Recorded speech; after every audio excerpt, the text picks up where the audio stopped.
जय हिंद दोस्तों, मैं रंजन कुमार आपको स्वागत करता हूं अपने यूट्यूब चैनल में। तो आज का वीडियो है जीव विज्ञान से, और जीव विज्ञान में आज पढ़ेंगे कोशिका का प्रकार। इससे पहले हम लोग कोशिका के बारे में जान चुके थे और जीव विज्ञान का इंट्रोडक्शन भी दिया था।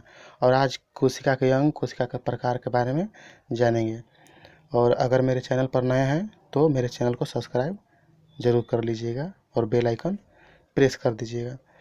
चलिए जानते हैं आज कोशिका के प्रकार के बारे में। तो सबसे पहले कोशिका में पढ़ते हैं कि कोशिका झिल्ली क्या होती है। इसे हम प्लाज्मा भी कहते हैं।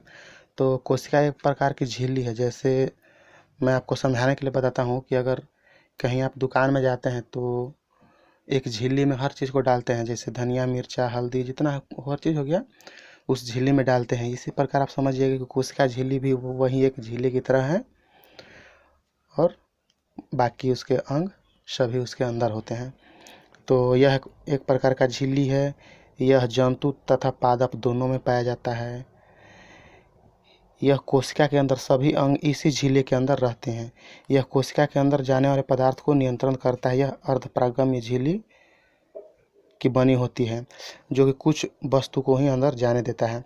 और सबसे बड़ी बात, यह प्रोटीन की बनी होती है। अगर आपसे पूछा जाए कि कोशिका झिल्ली किस चीज़ का बना होता है, तो ये प्रोटीन का बना होता है। तो आई होप आप समझ गए होंगे कि कोशिका झिल्ली क्या है। मतलब इतना समझिए कि कोशिका झिल्ली एक तरह से एक प्लास्टिक है जिसमें हम लोग सभी वस्तुओं को रखते हैं। जैसे इसमें कोशिका के सभी अंग रहता है। और आगे देखते हैं, कोशिका भित्ति, सेल वाल। यह सेलुलोज का बना होता है और केवल पादप में पाया जाता है। सेल वाल जो है ना, यानी कोशिका भित्ति, वह एक प्रकार का मजबूती प्रदान करता है। जैसे कि मान लीजिए कि वो जो झिल्ली में सब चीज़ रख दिए हैं, धनिया, मिर्च, हल्दी, और उसको मजबूती करने के लिए अगर ज़्यादा हो जाए वस्तु तो मजबूती करने के लिए एक थैला में डाल देते हैं, तो यही हो जाता है। और यह सिर्फ पादप में पाए जाते हैं। इसी कारण पेड़ पौधा कठोर और मजबूत होता है। यानी यह जंतु में नहीं पाया जाता है। यह सेलुलोज का बना होता है और केवल पादप में पाया जाता है। और यह पेड़ पौधे का सुरक्षा देता है। और एक जीवाणु होता है। जीवाणु एक पादप है जिसकी कोशिका भित्ति पेप्टिडोग्लाइकेन की बनी होती है, और कवक की कोशिका भित्ति कैरीन की बनी होती है। तो आई होप इसको भी समझ गए होंगे कोशिका भित्ति और सेल वाल और कोशिका झिल्ली क्या है। कोशिका झिल्ली एक प्रकार की झिल्ली है। यह जंतु तथा पादप दोनों में पाया जाता है। यह कोशिका के अंदर सभी अंग इसी झिल्ली में रहते हैं। यह अर्धपरागम्य का बना होता है और यह प्रोटीन का बना होता है। तो ये 4-5 पॉइंट आप लोग ध्यान में रखिएगा। और कोशिका भित्ति में यह सिर्फ 2 पॉइंट ही इसमें इम्पोर्टेंट है कि यह सेलुलोज का बना होता है और केवल पादप में पाया जाता है। चलिए आगे देखते हैं। और अब आते हैं, पढ़ते हैं माइटोकॉन्ड्रिया के बारे में। इसे सूत्रकणिका भी कहते हैं। और माइटोकॉन्ड्रिया की खोज अल्टमैन ने किया था, और यह एक ऑक्सीश्वसन होता है। इसमें माइटोकॉन्ड्रिया में एक क्रिब्स चक्र चलता है जिसके फलस्वरूप एटीपी तथा ग्लूकोज बनता है और हमें ऊर्जा मिलती है। इसी कारण इसे कोशिका का पावर हाउस या शक्तिगृह कहते हैं। तो यह पूछा गया प्रश्न है बहुत बार कि कोशिका का पावर हाउस किसे कहते हैं, तो माइटोकॉन्ड्रिया का कहते हैं कोशिका का पावर हाउस। और इसके जो आंतरिक दीवार होता है, माइटोकॉन्ड्रिया का आंतरिक दीवार क्रिस्टी का बना होता है। इसे भी ध्यान में रखिएगा। तो पहला क्या है, इसकी खोज अल्टमैन ने किया है। यहाँ के क्रेब्स चक्र चलता है जिसके फलस्वरूप एटीपी तथा ग्लूकोज बनते हैं और इसमें ऊर्जा मिलती है, जिसके कारण कोशिका का पावर हाउस या शक्तिगृह कहते हैं। चलिए आगे देखते हैं गोल्जी बॉडी के बारे में। गोल्जी बॉडी, इनकी खोज कैमेलो गोल्गी नाम के एक वैज्ञानिक ने 1898 में किया था, और इन्हीं के नाम पर इसका नाम भी गोल्जी बॉडी रखा गया है। यह पादप तथा जंतु दोनों में पाया जाता है। इसका मुख्य कार्य कोशिका भित्ति और सेल प्लेट का निर्माण करना है। इसमें वसा तथा प्रोटीन अधिक होती है, लेकिन राइबोसोम का अभाव होता है। यानी इसका पूर्ण रूप से अगर कहा जाए तो इसका मुख्य काम है कोशिका का परिवहन करना। यानी कि हमें कहाँ अधिक ऊर्जा की आवश्यकता है, ये गोल्जी बॉडी का काम है इधर से उधर करने के लिए। जैसे मैं अगर अभी बात कर रहा हूँ तो सबसे अधिक ऊर्जा की आवश्यकता जीभ की है, लेकिन मैं अस्थायी रूप से हूँ और शरीर तो थकान हो नहीं रही है और जीभ थक जाएगी। तो जीभ को कंट्रोल नहीं, एक तरह से बैलेंस करने के लिए गोल्जी बॉडी काम करता है कि पूरा शरीर से जितना एनर्जी है उसको जहाँ पर अधिक आवश्यकता है वहाँ पर पहुँचाने का काम करता है गोल्जी बॉडी, इसलिए इसे कोशिका का परिवहन कहते हैं। जैसे अगर कोई काम अगर हाथ से करते हैं तो सिर्फ हाथ में नहीं थकान आती है, पूरा शरीर थक जाती है, और यही गोल्जी बॉडी इसका कारण है कि यह हर चीज़ को बैलेंस बनाकर रखता है। इसमें वसा तथा प्रोटीन अधिक होती है, लेकिन राइबोसोम का अभाव होता है। चलिए इसका पॉइंट को फिर से रिकॉल करते हैं। इसकी खोज कैमिलो गोल्जी ने 1898 में किया। यह पादप तथा जंतु कोशिका दोनों में पाया जाता है। इसका मुख्य कार्य कोशिका भित्ति और सेल प्लेट का निर्माण करना है। इसमें वसा तथा प्रोटीन अधिक होती है, लेकिन राइबोसोम का अभाव होता है। इसे कोशिका का परिवहन कहते हैं। इसे आप लोग ध्यान में रखिएगा।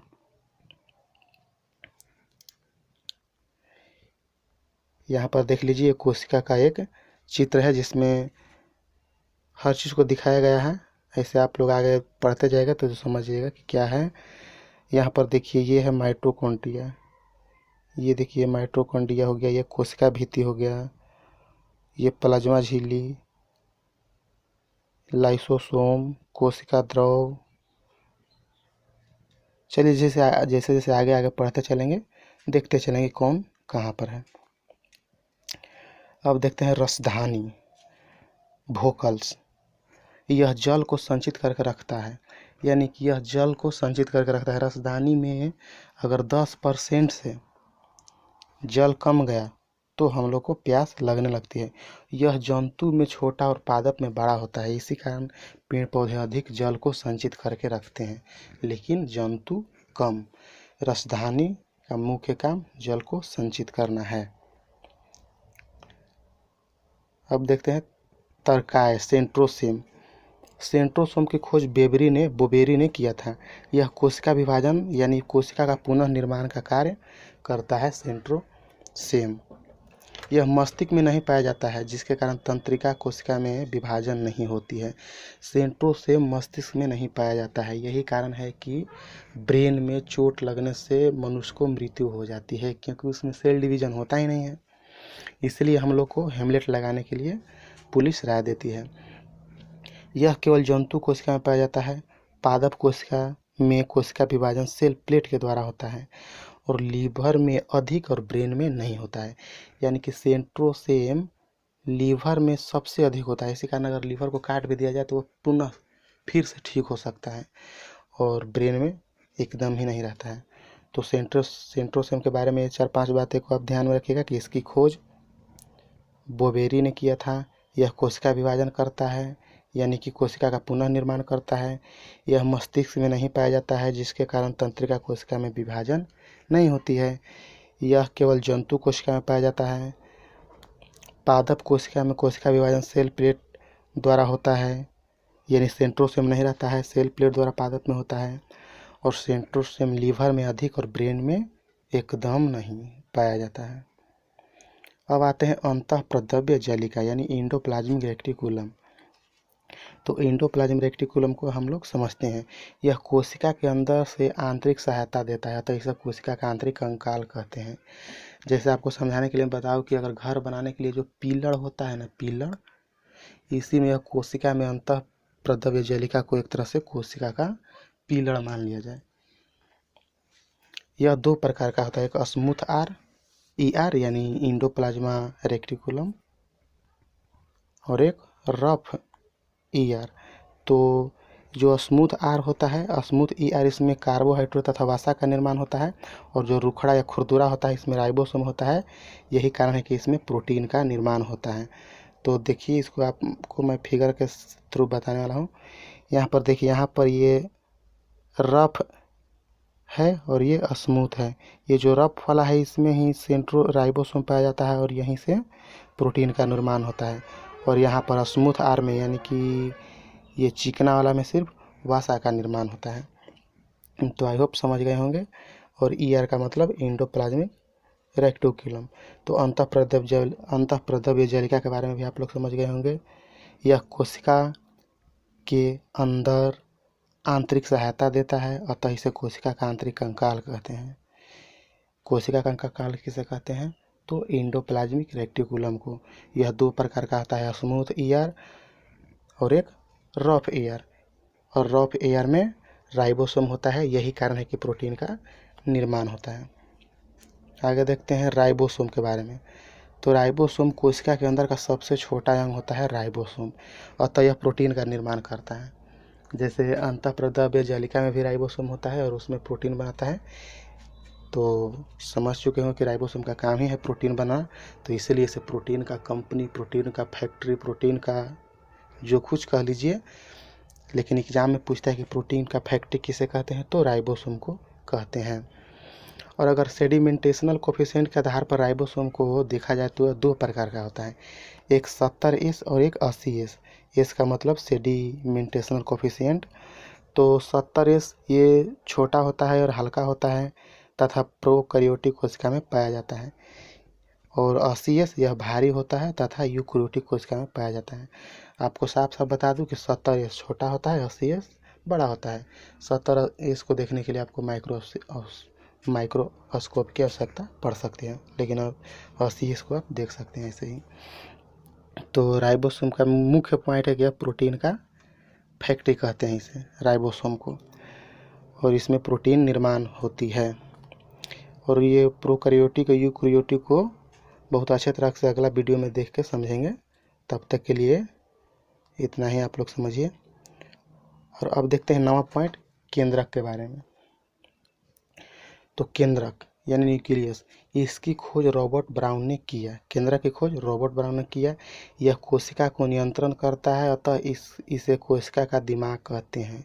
इसमें 80% प्रोटीन पाया जाता है और 10% डीएनए। जैसे एक तरह से समझिए कि जो न्यूक्लियस यानी केंद्रक है ना, वो ठेकेदार है कोशिका के अंदर, जो हर कोई पर कंट्रोल करता है। आप समझ सकते हैं, मतलब जो कोई काम नहीं कर रहा है कोशिका के अंदर तो ये उसको आज्ञा देता है कि जैसे लाइसोसोम, राइबोसोम का काम है प्रोटीन बनाना है, तो अगर वो नहीं बनाता है तो कहता है कि अरे तुम बनाओ तुम बनाओ, यानी ये ठेकेदार का काम करता है न्यूक्लियस। तो न्यूक्लियस को आप देख सकते हैं, ये यहाँ पर है, यहाँ पर आप लोग देखिएगा ये न्यूक्लियस है और यहाँ पर सबका लिखा हुआ है। तो आप लोग देख लिए कि क्या है न्यूक्लियस। इसकी खोज रॉबर्ट ब्राउन करता है और यह कोशिका को नियंत्रण करता है, तो इसे कोशिका का दिमाग कहते हैं। तो कोशिका को दिमाग किसे कहते हैं, तो न्यूक्लियस को कहते हैं कोशिका का दिमाग। अब देखते हैं 10वां, लाइसोसोम, और बहुत ही महत्वपूर्ण।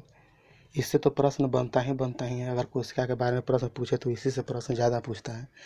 तो यह कोशिका के अंदर पाचन का काम करता है लाइसोसोम। इसके अंदर जल अपघटक एंजाइम पाया जाता है, यानी कि अगर कोई कोशिका के अंदर कोई अंग मर जाता है या खराब हो जाता है तो उसको वह सड़ाने गलाने का काम करता है लाइसोसोम। और लाइसोसोम समझो कि एक तरह का ये मालिक है।